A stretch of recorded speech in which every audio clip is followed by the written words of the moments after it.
Hello and welcome back to the NBA DFS Slate Breakdown for Thursday, March 13th. We got a 5-game slate on both sites. We're going to be breaking it down. I'm your host, Tyler Wiemann. Come follow us. Come join us at LionStar.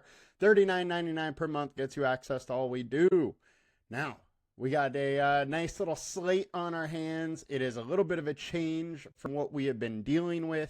Not quite as many injuries and some different spots we can definitely key into.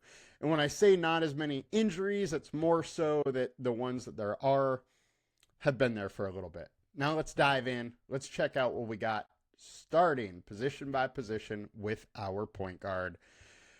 And 42% owned Trey Jones, 5,300.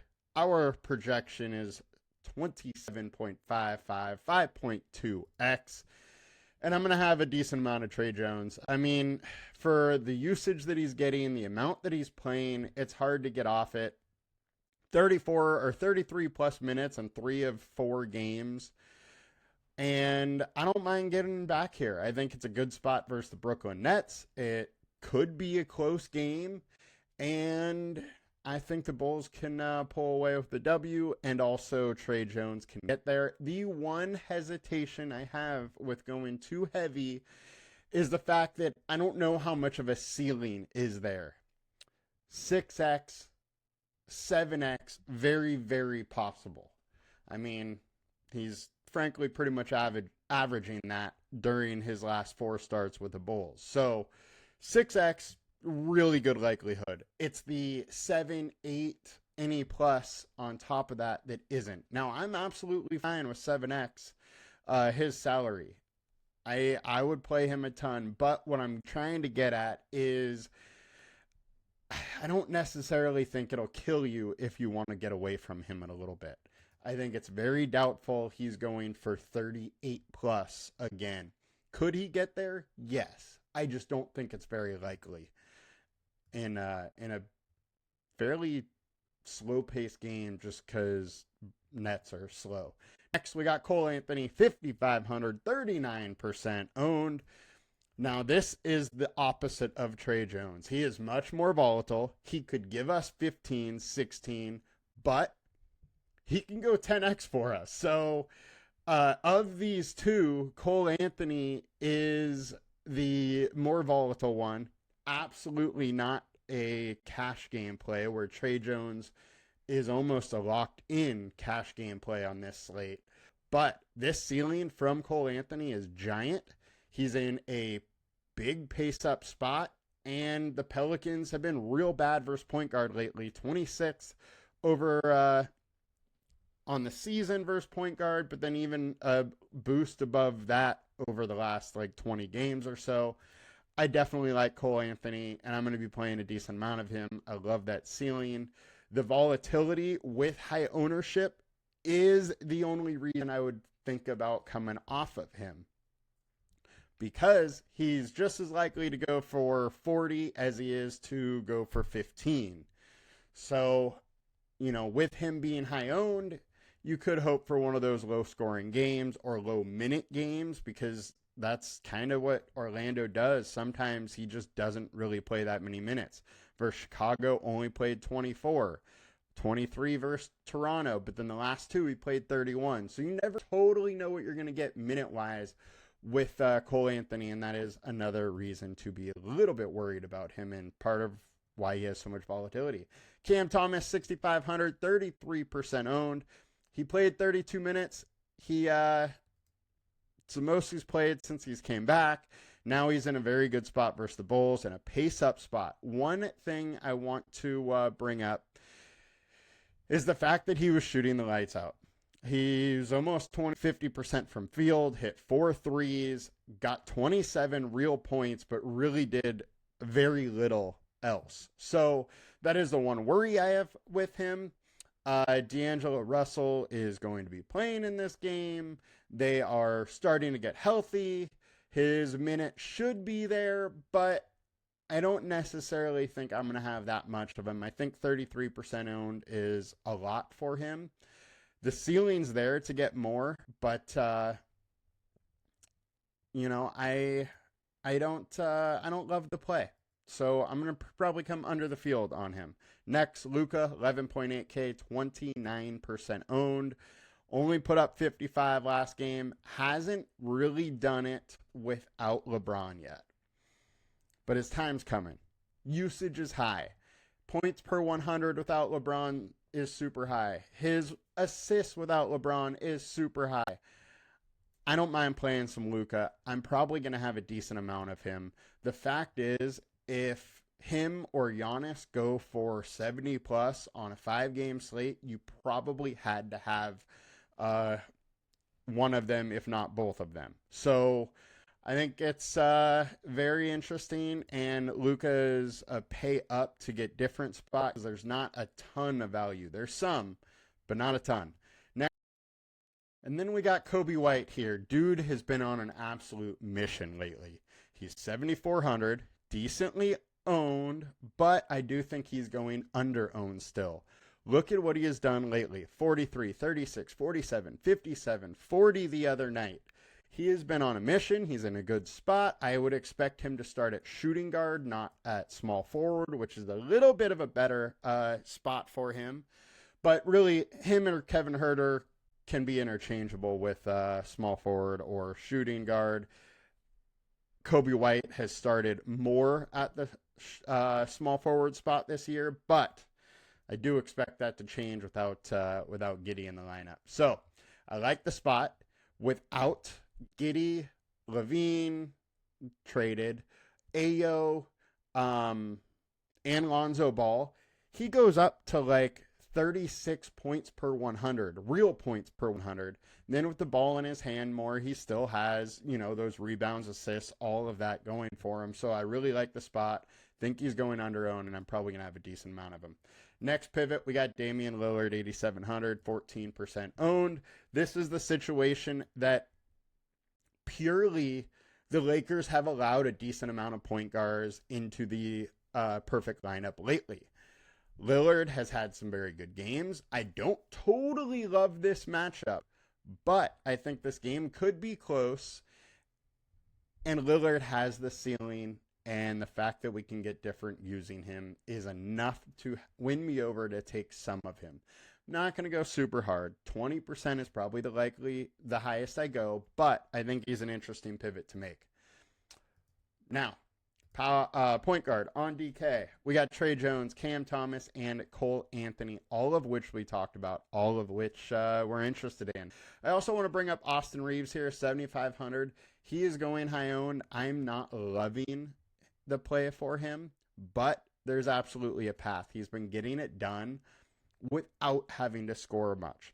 Now, his scoring is actually down a little bit with Luka on the court and no LeBron. So don't love his scoring potential in this matchup, but assists, rebounds, they should still be there. Shooting guard on FanDuel, Trey Jones, Cole Anthony, Cam Thomas, we covered them all. Kobe White is a pivot, and Dalton Connect, 4,800 for Dalton Connect, 5% owned. We may not have the Lakers starting lineup when Locke is, due to the fact that he starts 30 minutes after the first game. But I think there is a very good chance that he remains in this starting lineup. It's probably going to be Gabe Vincent or Dalton Connect. I think Dalton Connect just fits the Lakers a little bit better in what he does. Essentially, what they need for him is to stretch the court, give more room for Luka to operate. And I just think he does that a lot better than Gabe Vincent. And why not give the young guy a little more work? He had 18 shot attempts versus Baltimore. Versus Brooklyn. He hit 3 threes. I think there's a ceiling. And if he's going to play, I'm very interested. Also, another thing to point out is that he did play significantly more minutes than Gabe Vincent last game. So I think there's a decent chance that he slides into that starting lineup. Shooting guard on DK, Kevin Huerter, 4,300. Way too cheap for him. My expectation is that he does start. However, if he doesn't, he's been getting big minutes as it is, and I will be playing a ton of Huerter. In fact, I would rather him not start because I think his ownership will stay low where people may not realize how many minutes he's playing off of the bench. So Kevin Huerter, I'm going to definitely play some. Cole Anthony, 49. We talked about him. Austin Reeves talked about him. Getting over to small forward on FanDuel. We got Kevin Huerter here too, 44% owned. Same situation here. I would rather he doesn't start, but I'm going to have some Kevin Huerter regardless, either way. Franz Wagner, 8,100, 40% owned. This price has come down, which is extremely enticing. I'm going to have some. It's a pace-up spot. This Pelicans D has been awful. I don't mind getting to some Wagner, but I'm not going to go super hard on him. I do think that 40% owned is a little high. Paulo Banchero, I would rather than Wagner, 39% owned, but I think the ceiling is just a lot higher, and frankly, the floor is a little safer as well. And then you get the same benefits of the matchup. I don't mind some Wagner. Now, pivot-wise, Justin Champagny, don't mind having some of him, only if he is starting. If he is not starting, I'm out. He's at 0.9 fantasy points per minute as a starter this year, which is decent. And if he plays a decent amount of minutes, plays 28, whatever, he does have that chance to go to like 1.2 fantasy per minute, something like that, and a higher pace game with a 236 total. I'm a little interested on him. The one thing I do got to just reiterate, if he's not starting, I'm not playing him. His minutes just will not be there if he's not starting. Frankly, only gets 22, 24 minutes max if he's not starting. I want those starting minutes out of him. He needs to be on the court a little bit more. And Connect, we talked about. So let's get on over to small forward on DraftKings. Huerter, Cam Thomas, Kobe White. We talked about him. Power forward it is. Franz Wagner, Paulo Banchero, Matias Buzalelis, 33% owned, 5K. I am coming underweight on him. He does have a ceiling to pay this off, but I just don't think with healthy Vucevic, Patrick Williams being back, that his minutes are going to be there to really get into that 30-plus minute standpoint, and without that, he just doesn't have a ceiling for me. Pivot-wise, Draymond Green, 6,700. His price is starting to get up there a little too much where I'm going to pull off him more, but on a 5-game slate, I don't mind sprinkling in some Draymond here. Zion Williamson, 9,300. Look, there's probably not that many 50-point scorers on this slate. Zion can get there.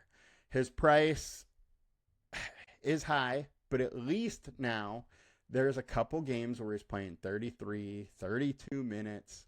So there is a little bit more of a ceiling there than we've had earlier. Not going to play a ton of Zion, but paying up to get different is another spot that I'm a little interested in.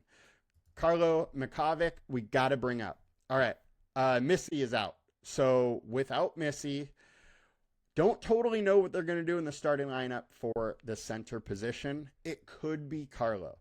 If it is, look, 3 starts, played 30 to 36 minutes each one, and has scored averaging 30 fantasy points, essentially. And he's 4,900.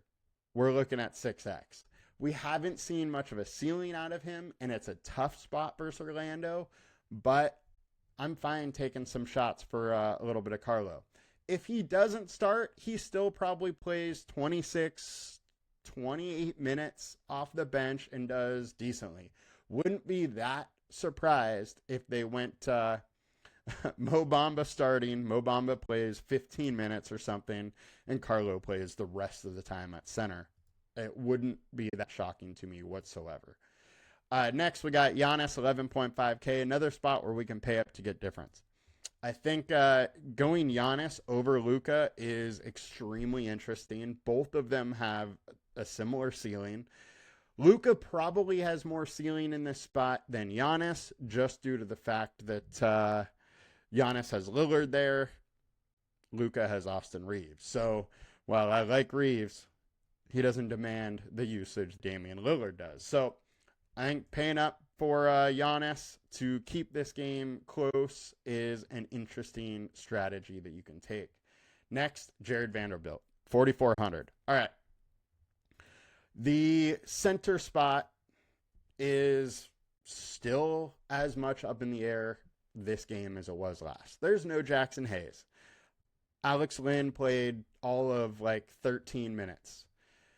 And Vanderbilt played 27 minutes off the bench. The game before, 29 minutes while a starter.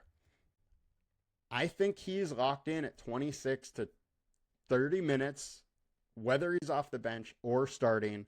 And this is a guy that is at 0.97 fantasy points per minute so far in the season, 1.06 over the last 5.